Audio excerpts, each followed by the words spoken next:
Bud Grant will perhaps best be remembered as one of the most unique players in sports history and one of the best football coaches of all time.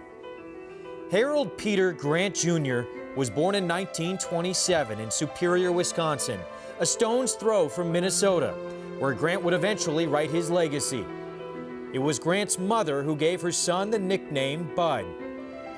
Despite battling polio as a child, Grant went on to become an extraordinary athlete at the University of Minnesota, where he won letters in football, basketball, and baseball. Grant was drafted by the Minneapolis Lakers, where he was a member of the 1950 NBA championship team. He was also drafted by the Philadelphia Eagles, where he started defensive end and wide receiver. In 1953, Grant signed with the Winnipeg Blue Bombers of the CFL. And in 3 years, he took over as head coach when he was just 29.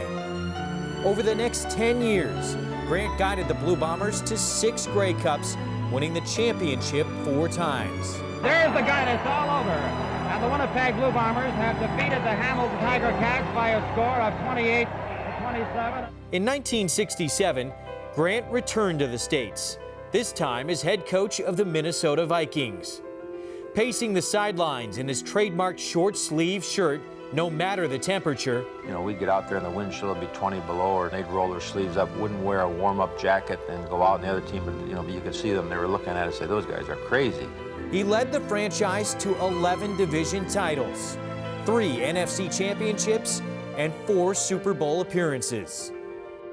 Grant became the first person elected to both the Canadian and Pro Football Hall of Fame. His 260 combined victories is 3rd all-time, behind only Don Shula and George Halas.